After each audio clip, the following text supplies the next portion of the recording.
Give me the car key now. The car belongs to me. But Mama, my husband bought it for me. No, it's my car. No, it's my car. Ladies, I please. said give it to me. Now my son, everything he get, now me get him. No, it's for me. Mommy, please stop. You no fit stop me. Let's go. Stop this now. My husband bought me a brand new car with his own money, his own sweat. And 3 days later, his mother stood in my compound, pointed her finger at the car and said, "This car belongs to me. I am his mother. Everything he owns is mine." I want you to sit with that for a second, because what happened after that sentence left me shaking in ways I never thought a grown woman could shake. If you love stories that pull you into a family war you never saw coming, subscribe right now, because by the time this story ends, you will understand why some mothers don't love their sons, they own them. And what this woman did to me, to my marriage, and to the truth is something you need to hear from the beginning, because nothing about this story is what it looks like on the surface. My name is Folasade. I am the second child of my parents, raised by a father who sold spare parts and a mother who sold food on weekends to make sure we never went to bed hungry. I met my husband, Babatunde, at a wedding. Not even our own friend's wedding. We were both random guests seated at the same overflow table because the caterers ran out of chairs at the main table. He made me laugh so hard that day that I choked on rice and he had to pat my back in front of strangers. That was 6 years ago. We got married 4 years ago in a small but beautiful ceremony that my mother cried through from beginning to end, not because she was sad, but because she said Babatunde had kind eyes, and my mother believed kind eyes never lied. For the first 2 years of our marriage, life was simple. We rented a 2-bedroom flat in Port Harcourt. Babatunde worked as a logistics supervisor for an oil servicing company, and I worked as an administrative officer at a private school. We were not rich. We were not poor. We were the kind of couple that budgeted every naira, that fought over whose turn it was to buy fuel, that laughed at ourselves for arguing over something so small.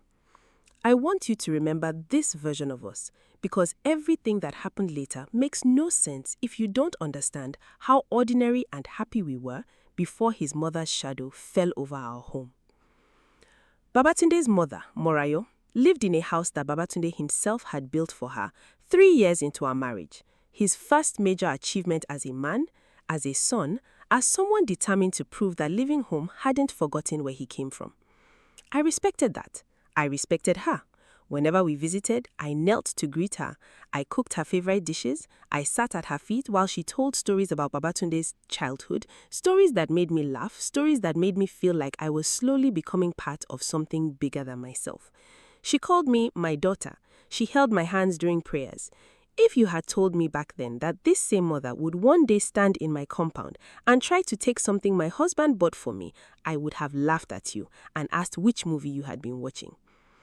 But looking back now, and this is where the story truly begins, there were signs, small signs, the kind of signs you only notice when you rewind your life and press play in slow motion. The first sign came during our 3rd wedding anniversary.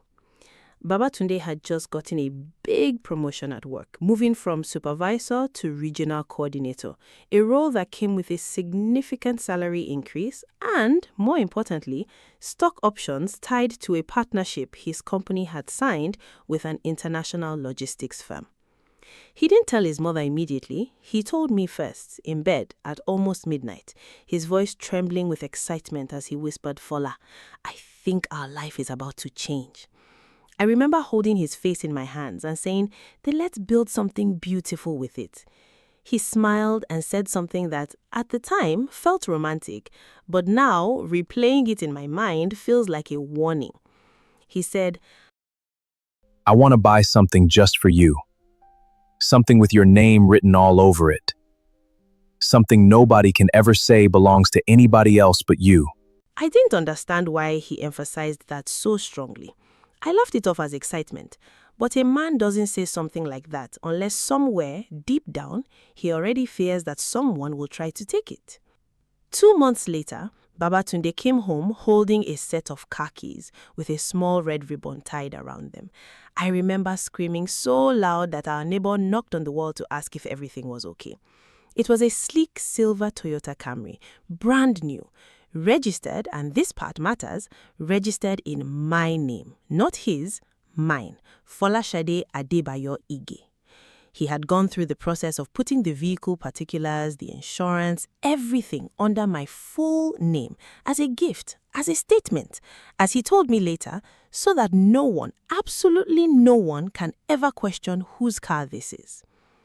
For 3 beautiful days, that car was the happiest thing in my life.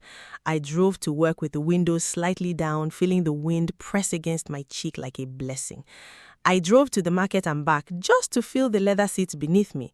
I called my mother and cried on the phone, telling her that her daughter had arrived. Babatunde would stand by the window every morning and watch me reverse out of the compound, waving like a proud father watching his child ride a bicycle for the first time. And then, on the 4th day, everything changed. It started with a phone call. Babatunde's mother called him, not me, and I only found out what was said because he came off the phone looking pale, the kind of pale that makes your stomach tighten before anyone says a word. I asked him what was wrong, and he brushed it off, saying it was nothing, that his mother just wanted to know about family matters. But a wife knows when her husband is lying to protect her from something. I let it go for that day. The following morning, a Saturday, I was in the compound, washing the car myself, humming an old church hymn, sponge in hand, sunlight bouncing off the silver paint like it was smiling back at me. That was when I heard the gate creak open, and I looked up to see Morayo walking in, dressed in her Sunday wrapper even though it wasn't Sunday, her handbag pressed firmly against her side like a shield. Beside her walked her younger brother, a man I had only met twice before, someone the family called Chief, a retired civil servant with a reputation for being the family's self-appointed man of wisdom whenever land or property disputes arose. I dropped the sponge into the bucket and greeted her properly, bending slightly, my hands clasped. Ma, good morning. This is a surprise. You didn't call to say you were coming. She didn't answer my greeting. She didn't even look at me. Her eyes went straight to the car, moving from the bumper to the roof to the tires, the way a market woman inspects tomatoes before deciding whether to buy or walk away. Then she turned to her brother and said something quietly, low enough that I couldn't catch every word, but I caught enough. This is the one. I remember my chest tightening. Ma, is everything all right? She finally looked at me. Her expression wasn't angry. It was worse than angry. It was calm, almost pitiful, like she was looking at a child who didn't understand the ways of the world. Folasade, call your husband. We need to talk, all of us. Babatunde came out from inside, still in his singlet and wrapper, wiping sleep from his eyes, confused to see his mother and uncle standing in our compound so early. And that was when Morayo said the words that would tear our peaceful home apart. Babatunde, I have been thinking. This car, it should be registered in my name, not Folasade's. I am your mother. Everything you have belongs to me first, before it belonged to your wife. The silence that followed felt like the whole compound had stopped breathing. Even the birds in the mango tree above us seemed to pause mid-chirp. I looked at Babatunde, waiting for him to laugh, to say, "Mama, you are joking," but his face didn't move. He looked frozen, like a man caught between two currents, both pulling him in opposite directions, both threatening to drown him if he chose wrong. "Mama," he finally said, his voice cracking slightly, "the car is a gift. I bought it for my wife. It's already registered in her name." Morayo's lips curled into something between a smile and a warning. "Then unregister it," she said, simply, as if it were as easy as changing a light bulb. "You are my son. Before this wife came into your life, I carried you for 9 months. I trained you. I fed you when there was no food. Everything you have today, you have because of me. So everything you own, this car, your salary, your job, all of it is mine before it is anyone else's." I wanted to speak, but something in Babatunde's eyes told me to stay quiet, to let him handle his mother, to not turn this into a war between wife and mother-in-law in front of witnesses. So I stood there, sponge dripping soapy water onto my slippers, watching my husband try to reason with a woman who did not seem interested in reason at all. Mama, Babatunde tried again. I love and respect you. I built your house. I send you money every single month. I have never once failed you as a son. But this car is different. This was a promise I made to my wife. Please understand. Understand what? Morayo's voice rose, sharp enough to make the neighbor's dog start barking. Understand that my son now prefers to listen to a woman who came from nowhere over the mother who gave him life? Is this what marriage has turned you into? A man who cannot even control what belongs to him? That was the moment I felt something shift inside me. Not anger exactly, but a kind of cold clarity.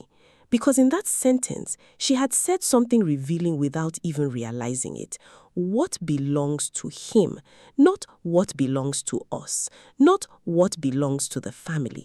She had specifically emphasized ownership, as if the real issue wasn't respect or tradition at all. It was control. It was possession. Her brother, the one they called Chief, cleared his throat and stepped forward, playing the role of peacemaker, though his words carried the same weight as hers. Babatunde, my son, listen to your mother. In our tradition, a woman married into a family owns nothing outright. Everything a man acquires belongs to the family lineage. If something happens to this marriage tomorrow, God forbid, do you want your wife driving away in a car that should belong to your children, your bloodline? I felt my throat tighten. I wanted to scream that this was not about tradition, that this was about a mother who could not let go, who saw her son's success as her personal property, who was using culture as a weapon to justify greed. But I said nothing. I simply stood there, holding my silence like a wound I refused to let anyone see. Babatunde rubs his temples and said, "Let me think about this. Please, just let me think." And with that single sentence, my husband, the same man who had promised me that nobody could ever question whose car this was, planted the first seed of doubt in our marriage. That night, after his mother and uncle left, Babatunde and I sat across from each other at the dining table, the silver car key sitting between us like a landmine neither of us dared to touch. "You are not seriously considering giving her the car," I said, my voice trembling despite my effort to sound calm. "I'm not giving her anything," he said quickly. I don't want war in this family, Fola. You know how she is. If I refuse outright, she'll turn the whole family against us. She'll tell everyone I disrespected her. My father died when I was 12. She raised me alone. I owe her. You owe her respect, not ownership of my life." He looked at me, pained, torn, exhausted in a way I had never seen him before. I just need time to figure out how to handle this without destroying my relationship with my mother. I should have pushed harder that night. I should have demanded clarity. But I loved my husband, and I believed, foolishly perhaps, that love and patience would eventually smooth over even the sharpest edges of family conflict. I went to bed that night with my hand resting on the small pocket where I kept the car key on my side table, as if holding it close could somehow protect it from being taken. I had no idea that the real danger wasn't going to come from a direct confrontation.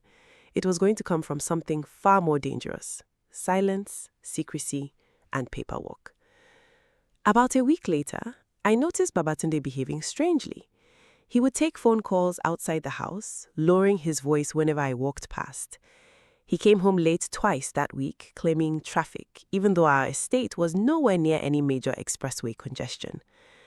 One evening, while doing laundry, I found a folded piece of paper in his trouser pocket, a receipt from a law firm downtown, dated 3 days earlier. When I asked him about it, he snatched it from my hand a little too quickly and mumbled something about work documents, his eyes refusing to meet mine.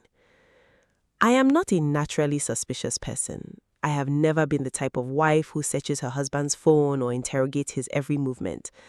But something about the way he avoided my eyes that evening planted a seed of unease that grew heavier with each passing day. The following weekend, my sister-in-law, Babatunde's younger sister, Aduni, came to visit. Aduni was different from her mother. Soft-spoken, observant, someone who noticed things but rarely said them out loud unless she trusted you completely.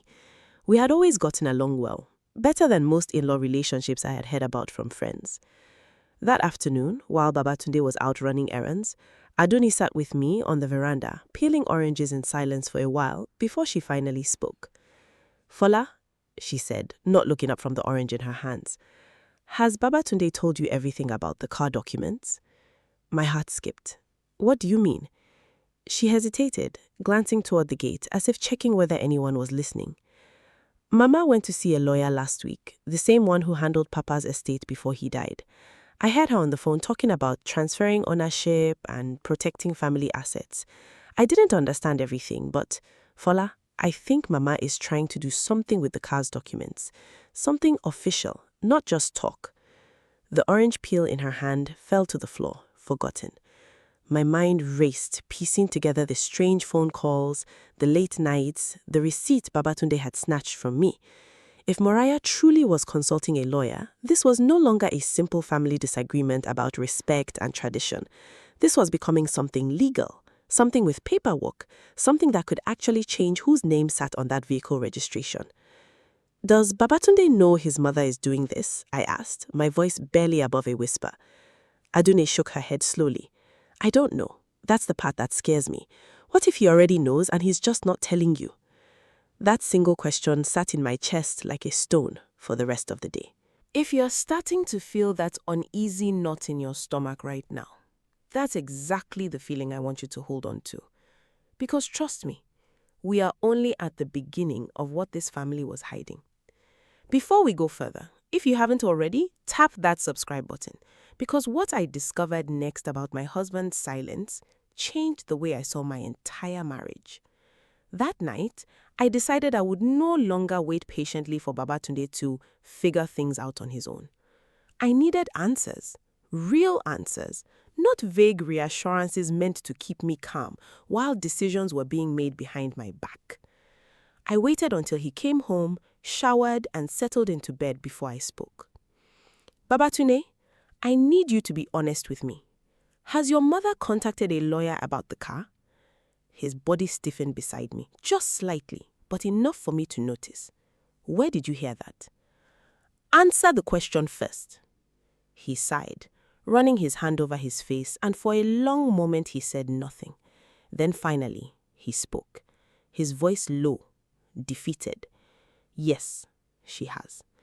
She's trying to get the vehicle particulars changed into her name, using some old family land documents as backing collateral, claiming the money used to buy the car came indirectly from land that belonged to my late father, land that legally, under our custom, belongs to the whole family, not just me individually." I sat up straight, my heart pounding. "And you knew this, and you didn't tell me?" "I didn't want to scare you before I understood the full situation myself," he said. "I've been trying to talk to the lawyer to understand if what she's claiming even has any legal standing." "Does it?" I asked, my voice sharp now, cutting through whatever gentleness I had tried to maintain until that point. He hesitated, and that hesitation told me more than any words could have. "It's complicated, Fola. 3 years ago, when business was slow, I used a portion of the money from selling a piece of the family's ancestral land that technically has multiple names on the original deed, including mine and my mother's, to invest in a shipping contract that eventually funded a chunk of the promotion bonus I used to buy your car. My mother is arguing that because part of the money's origin is tied to that land sale, she has partial claim over anything purchased from proceeds connected to it." I stared at him, trying to process what I was hearing. "So you're telling me that 3 years ago, you sold land that had your mother's name on it, and now she's using that old transaction to justify taking my car?" "She's not wrong about the money's origin," he admitted quietly, "but she's twisting it to mean something it was never meant to mean. That land sale money went into business investments that grew over the years and eventually contributed indirectly, distantly, to my bonus. It's not a direct line. It's not simple ownership. But legally, if she pushes hard enough with the right paperwork and a sympathetic judge, she could create enough ambiguity to cause real problems. For the first time since this entire ordeal began, I felt something colder than fear settle into my chest. Betrayal. Not necessarily because Babatunde had done anything outright wrong, but because he had kept this entire complicated financial history hidden from me for years, only revealing it now, forced into a corner when his mother had already begun weaponizing it. "Why didn't you tell me any of this before?" I asked, my voice breaking slightly. "We've been married 4 years, Babatunde. Why does your mother know more about our finances than I do?" He reached for my hand, but I pulled away. "Because," he said, his voice thick with something between shame and exhaustion, "my mother has always been the one who managed our family's land and property matters since my father died. I never thought it would matter for us, for our life together, until now. I should have told you. I'm sorry." I didn't respond. I turned off the bedside lamp and lay in the darkness staring at the ceiling, my mind spinning with questions I had no answers to yet. The next few weeks became a slow, suffocating war fought mostly through silence, tension-filled family gatherings, and increasingly frequent visits from Morayo, each one carrying a slightly different tactic. One week, she arrived with tears, telling Babatunde how ungrateful his generation had become, comparing herself to mothers who sacrificed everything only to be abandoned by sons who chose outside women over blood. Another week, she arrived with reinforcements, an aunt, a family elder, even a pastor she had personally invited, all subtly pressuring Babatunde to settle the matter peacefully by simply allowing his mother temporary custodianship of the vehicle documents until things calmed down. Each time, I stood my ground, quietly but firmly, refusing to hand over the car keys, refusing to sign any papers, refusing to accept any version of events where my name would be erased from something my husband had gifted me with his own hands. But each confrontation chipped away at something inside our marriage, a slow erosion of trust between me and Babatunde, because every single time his mother pushed, he hesitated just a little too long before defending me completely. Then came the twist that changed everything. It was a Thursday evening, nearly 6 weeks after the whole ordeal began. I had just returned from work, exhausted, mentally drained from months of tension I never anticipated when Babatunde first handed me those car keys with a red ribbon. As I parked in the compound, I noticed something odd. The car's document folder, which I always kept in the glove compartment for safety, was missing. I searched every corner of the car, my heart racing, before rushing inside to ask Babatunde if he had taken it. He wasn't home. His phone rang out multiple times. Panic began building in my chest as I called Aduni, who informed me, her voice trembling, that their mother had visited their family lawyer's office earlier that day, this time accompanied by Babatunde himself. My husband had gone behind my back to a lawyer's office with his mother regarding documents for a car registered in my name without telling me. I don't think I have ever felt such a specific, targeted kind of heartbreak in my entire life. It wasn't just anger. It was the terrifying realization that perhaps, despite everything he had said, despite every promise whispered in the dark about protecting what was mine, my husband might be quietly siding with his mother, piece by piece, decision by decision, without ever having the courage to tell me directly. When Babatunde finally returned home that night, I was sitting in the living room, arms crossed, the missing documents folder sitting empty on the coffee table in front of me like an accusation. "Where are the car documents?" I asked, before he could even close the door behind him. He froze mid-step, clearly not expecting me to already know. "Fola, let me explain. You went to a lawyer's office with your mother about my car without telling me. Explain what exactly?" He sat down slowly across from me, his shoulders sagging under some invisible weight. "It's not what you think," he said. My mother insisted on going to the lawyer to formally challenge the registration. I went to make sure whatever she was doing didn't succeed. I took the documents from the car because I was scared she might send someone to break into the vehicle if she ever found out where the original papers were kept. I was trying to protect them, Fola, not hand them over. I wanted to believe him. God knows I wanted to believe him. But too many secrets had piled up over the past few weeks for me to simply accept his explanation without question. "Show me the documents," I said, "right now." He reached into his jacket and pulled out the folder, placing it gently on the table between us. I opened it with shaking hands, flipping through each paper carefully, checking every single line, every signature, every stamp. My name was still there. Folasade Adebayo Igbe, registered owner. Nothing had changed yet. But then, tucked at the very back of the folder, I found something that made my blood run cold. A separate document, unsigned, drafted by the lawyer, outlining a proposed transfer of beneficial interest that would grant Marayo partial legal claim over the legal in the event of marital dissolution or the primary registrant's incapacitation. It was a draft. It hadn't been signed, but it existed, prepared, ready, waiting for a signature that could come from either Babatunde or, terrifyingly, from a court order if his mother pushed hard enough with her land-based financial claims. "Babatunde," I said slowly, my voice dangerously calm, "why does this document exist at all if you had no intention of signing it?" He rubbed his face with both hands, exhaling deeply. "Because the lawyer said if I refused to draft something, my mother threatened to take the entire matter to a customary court, dragging our marriage, our finances, even my father's old land dispute into public record, humiliating our family for months, maybe years. I thought if I at least had a draft prepared, something that gave her a small controlled concession without actually threatening your ownership significantly, I could stall her, buy us time, prevent her from escalating further while we figured out a real permanent solution." "So, your solution," I said, my voice rising now, unable to hold back the tremor of betrayal building inside me, was to secretly negotiate away pieces of my property behind my back without ever once asking what I wanted? "I was trying to protect us," he said, his own voice cracking now, frustration and exhaustion spilling out. "You don't understand what it's like, Fola. She's my mother. She raised me alone. Every single day she calls me, reminding me of every sacrifice she made, every meal she skipped so I could eat, every debt she took on so I could finish school. I can't just cut her off completely.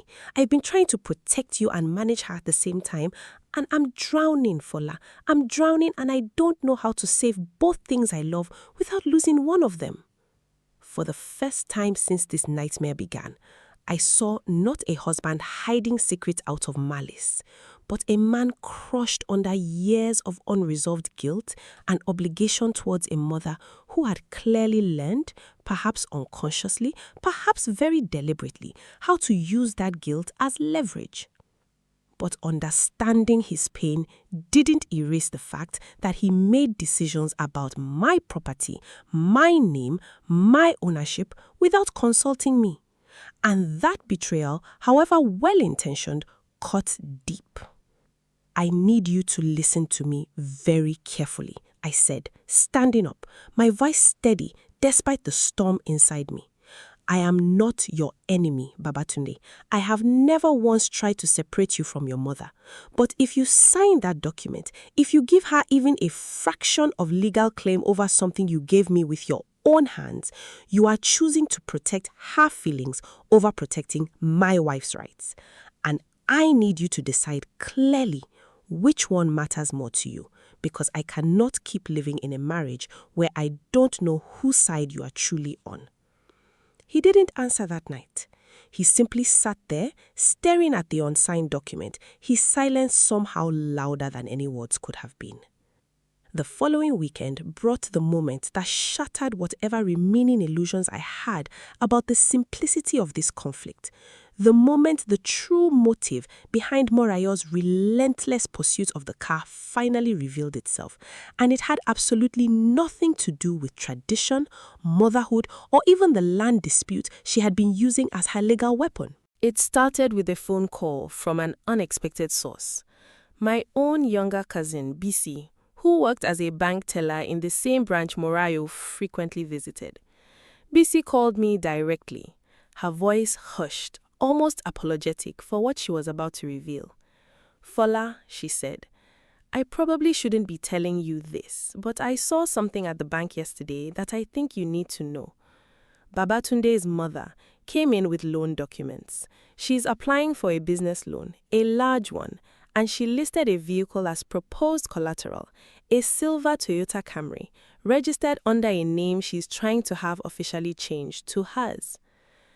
The floor seemed to tilt beneath me.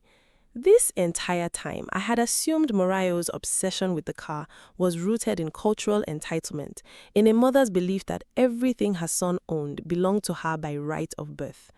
But this was different. This was calculated.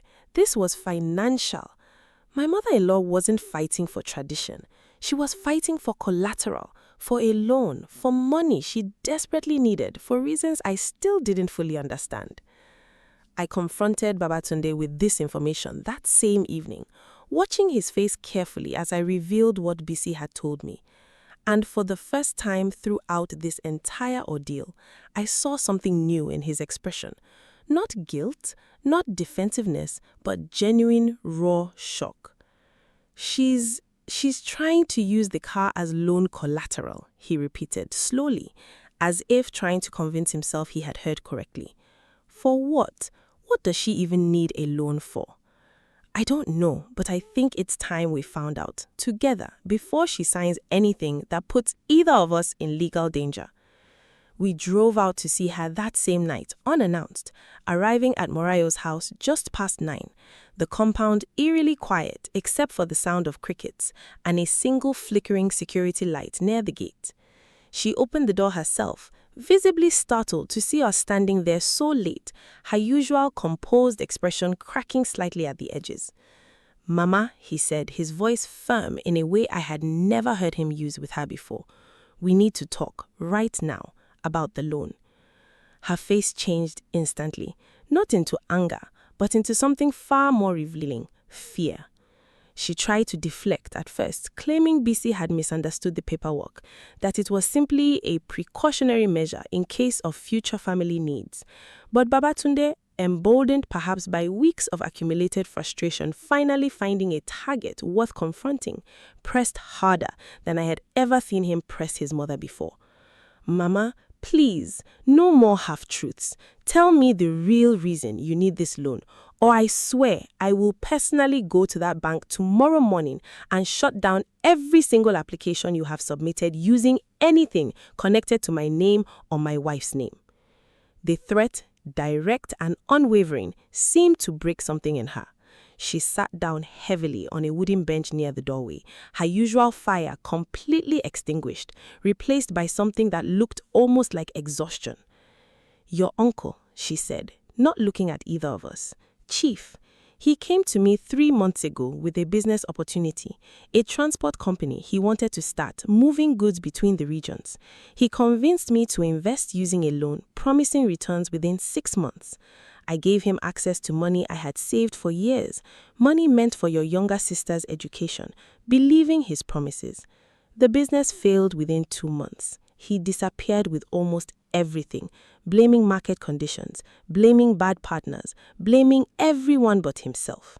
I have been trying to recover the losses ever since, terrified of admitting to either of you that I had been foolish enough to trust him with everything I had."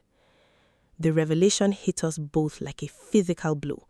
The uncle, the same man who had stood in our compound weeks earlier, lecturing us about tradition, about family lineage, about the sanctity of ownership within bloodlines, had been the true source of this entire crisis, not through direct malice towards me, but through his own deception against his own sister, a deception that had pushed a desperate, embarrassed mother into targeting the one asset within reach that she believed she still had some claim over, the car.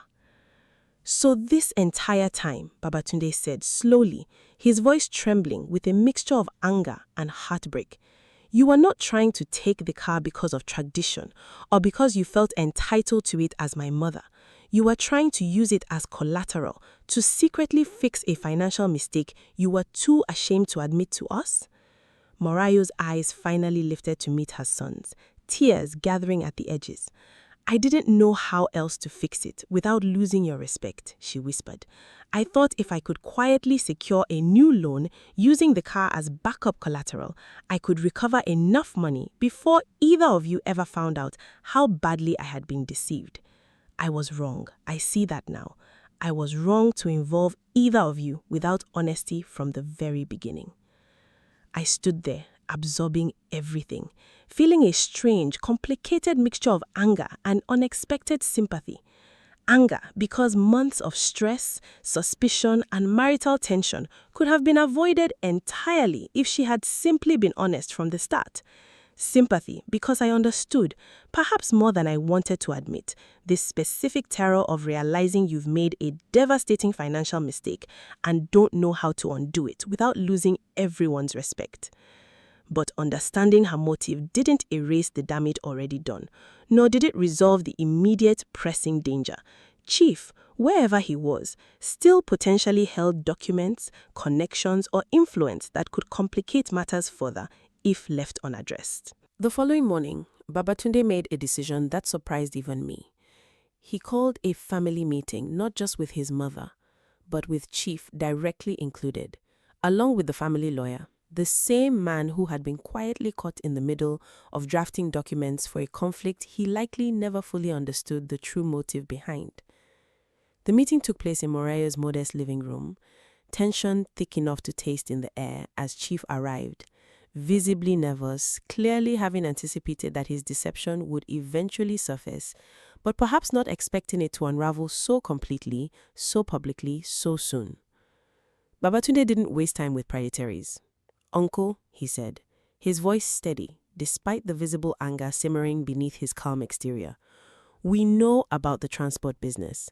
We know about the money my mother lost. And we know you've been hiding, avoiding her calls, while she desperately tried to fix your mistake using my wife's car as collateral for a loan she never should have needed to consider in the first place. Chief tried, briefly, to deny everything, but the presence of the lawyer, along with bank documents Babatunde had somehow managed to gather overnight through contacts at the branch, made denial impossible. Faced with undeniable evidence, Chief finally admitted the truth. He had indeed lost the invested money through reckless, unregistered business dealings, and rather than admit failure, he had allowed his sister to continue believing recovery was still possible, all while quietly avoiding responsibility for the consequences of his own actions. You will repay every single naira, Babatunde said, his voice leaving no room for negotiation. Not through my wife's car, not through any loan tied to our family's remaining assets. You will repay through your own pension, your own property, your own resources, starting immediately, or I will personally ensure everyone hears exactly how you deceived your own sister while lecturing the rest of us about family loyalty and tradition. Chief, cornered and exposed, eventually agreed to a structured repayment plan, using a small piece of land he owned individually as collateral instead, finally removing any legitimate claim anyone had ever had, real or fabricated, over the car sitting quietly in our own compound. But the story didn't end simply with Chief's exposure. There was still the matter of trust between Babatunde and I, trust that had been tested, strained, and nearly broken over months of secrecy, hesitation, and divided loyalty. That evening, after the family meeting concluded and Chief left with his tail between his legs, Babatunde and I sat together in Morayo's modest backyard, beneath a mango tree not unlike the one in our own compound, watching the sun set in silence for several long minutes before either of us spoke. "I owe you an apology," Babatunde said, his voice quiet, sincere, not just for what my mother tried to do, but for how I handled it. I let fear of disappointing her control decisions that should have included you from the very beginning. I should have told you everything the moment she first mentioned the land, the loan, any of it. Instead, I tried to manage it alone, and in doing so, I made you feel like you were fighting this battle by yourself. I turned to face him, studying his face carefully in the fading light. "Babatunde, I understand loving your mother. I understand wanting to protect her from embarrassment. But marriage means I need to be included in decisions that affect what's mine, especially when those decisions involve secrecy. I can forgive fear. I cannot build a life on hidden decisions." He nodded slowly, reaching for my hand, and this time I let him hold it. "From now on," he said, "no more decisions made in silence, no more protecting anyone at the expense of honesty between us. I promise you that." We drove back to our own home late that night, the silver Camry gleaming softly under the moonlight in our compound, no longer just a car, but a symbol of everything we had nearly lost and thankfully managed to protect. In the weeks that followed, something remarkable happened. Morayo, humbled by her own desperate exposure and perhaps genuinely remorseful for the stress she had caused, began slowly rebuilding trust with me in ways I never expected. She called not to demand or manipulate, but simply to check on me, to ask about my day, to share small pieces of advice that for the first time felt rooted in genuine care rather than control. One afternoon, nearly 2 months after the entire ordeal finally settled, Morayo visited our home again, this time alone, carrying a small basket of fruits as a peace offering. She stood at the gate, hesitant, waiting to be invited in rather than simply walking through as she once had. "Folasade," she said softly when I opened the gate.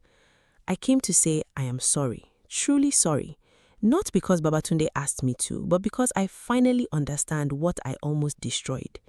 You are a good wife to my son. I let fear and shame turn me into someone I am not proud of. I hope in time you can forgive an old woman for her mistakes." I looked at her for a long moment, remembering every confrontation, every sleepless night, every moment of doubt she had caused within my marriage. But I also remembered her kindness during the early years, her laughter during family gatherings, the way she once called me my daughter, with genuine warmth before fear and financial desperation twisted her into someone unrecognizable. "Mama," I said finally, stepping aside to let her through the gate. "Let's start again, slowly, with honesty this time." She smiled, tears gathering at the corners of her eyes, and for the first time in months, that smile felt real, felt safe, felt like the beginning of genuine healing rather than another calculated manipulation. Life eventually returned to a version of normal, though perhaps a wiser, more cautious normal than before. Babatunde and I grew closer through the crisis, learning to communicate more openly about finances, family obligations, and boundaries, lessons that strengthened our marriage far beyond where it had been before this entire ordeal began. Morayo, humbled by her own near-catastrophic mistake, became more transparent about her struggles, eventually allowing both Babatunde and me to help guide her financial decisions moving forward, ensuring no one could ever again manipulate her desperation the way Chief once had. As for the car, my car, registered proudly under my own name, Folasade Adebayo Ige, it remained exactly where it belonged, driven confidently through our estate each morning, sunlight bouncing off silver paint, a quiet, steady reminder that some battles aren't fought over possessions at all, but over respect, honesty, and the courage to protect what truly matters, even when the people closest to us try to, out of fear or desperation, to take it away. If this story taught you anything today, let it be this. Not every conflict is what it first appears to be. Sometimes the person fighting hardest against you isn't fighting because of hatred, but because of hidden fear, hidden shame, hidden desperation they don't know how to face honestly. But understanding someone's pain never means surrendering your own rights, your own name, your own place within your marriage. Now I want to hear from you. If you were my shoes, would you have forgiven Mariah as quickly as I did? Or would you have kept your distance a little longer before letting her back into your home? Drop your answer in the comments. I read every single one, and I'm curious to know how far your own forgiveness would stretch. If you felt every twist, every betrayal, every moment of tension throughout this story the way I did living through it, do me one favor before you go. Subscribe, not just for me, but for every story still waiting to be told, every family secret still waiting to unravel, every twist you never saw coming. Because trust me, this will not be the last time silence nearly destroyed something beautiful, and it certainly won't be the last time truth, however painful, ends up saving it. Thank you for staying until the very end of this story. I'll see you in the next one.